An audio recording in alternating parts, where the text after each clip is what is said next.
on the mezzanine level there, and then other explosions came right on me because everyone flying.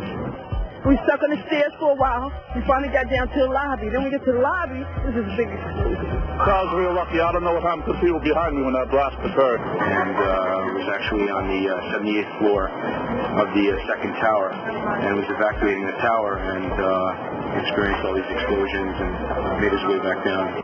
We presume because of the initial explosion there may have been secondary explosions as well that were detonated in the building by these terrorists. There was a secondary explosion, probably a device either planted before or on the aircraft that did not explode until an hour later. I heard a second explosion and another rumble and more smoke. Witnesses also reported that explosions had taken place in lower levels of both the north and south tower. Ladies that are with me were in the World Trade Center in the first building and escaped through the lobby where they report they believe there was a bomb in the lobby. You can have a tunnel in the blue. The subway tunnel? Yeah. Yes, I was right there. I was down in the basement, came down, all of a sudden the elevator blew up, smoke. I dragged the guy out, his skin was hanging off, and I dragged him out and I helped him out to the ambulance.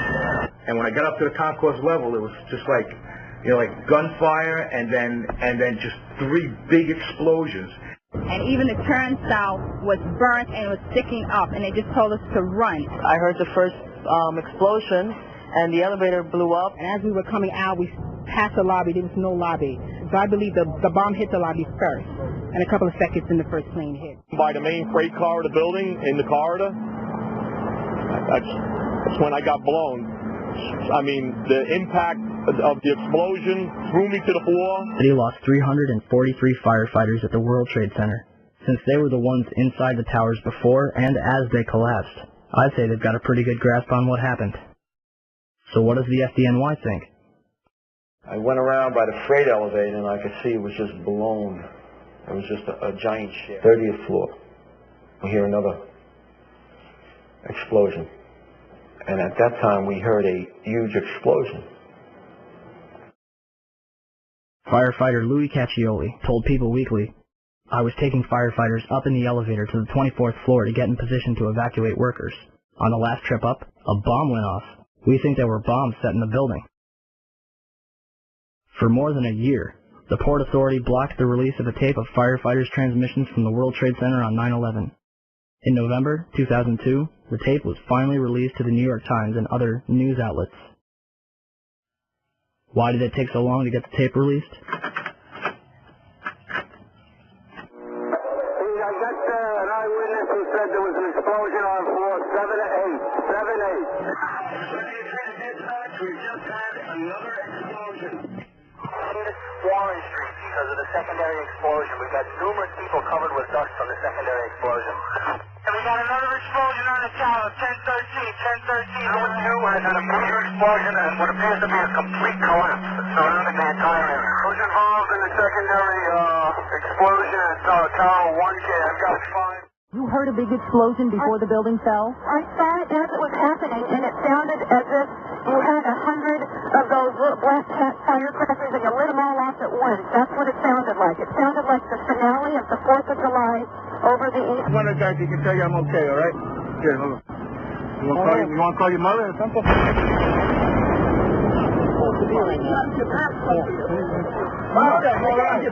right? I know. Should have taken more companies that they were leaving back for you. They were stuck in the tunnel.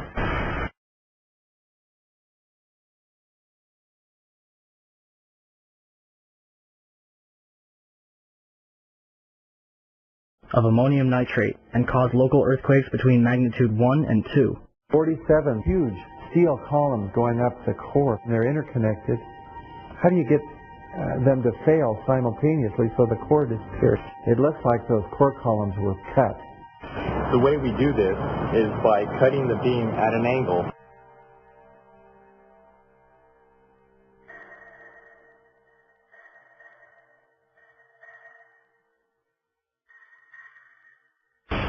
Do you still think that jet fuel brought down the World Trade Center?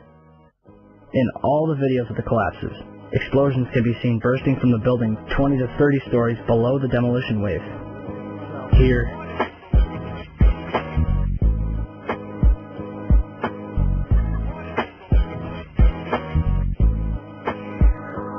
here,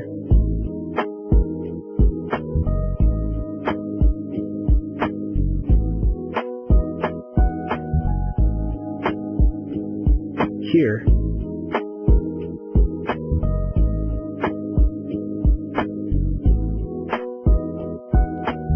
here,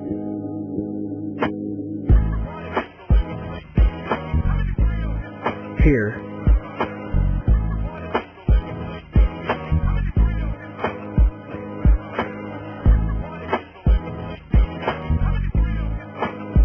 and here. Etienne Sauret was filming her documentary, World Trade Center, the first 24 hours, and caught both collapses on tape.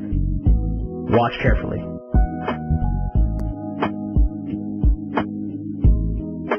The tripod shakes 12 seconds before the North Tower begins collapsing. And something is knocked off the right-hand side of the building.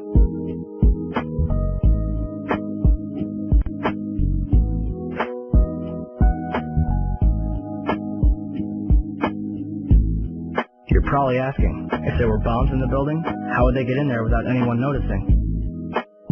Ben Fountain, a financial analyst who worked in the World Trade Center, told People magazine that in the weeks before 9/11, there were a number of unannounced and unusual drills where sections of both the Twin Towers and Building 7 were evacuated for security reasons.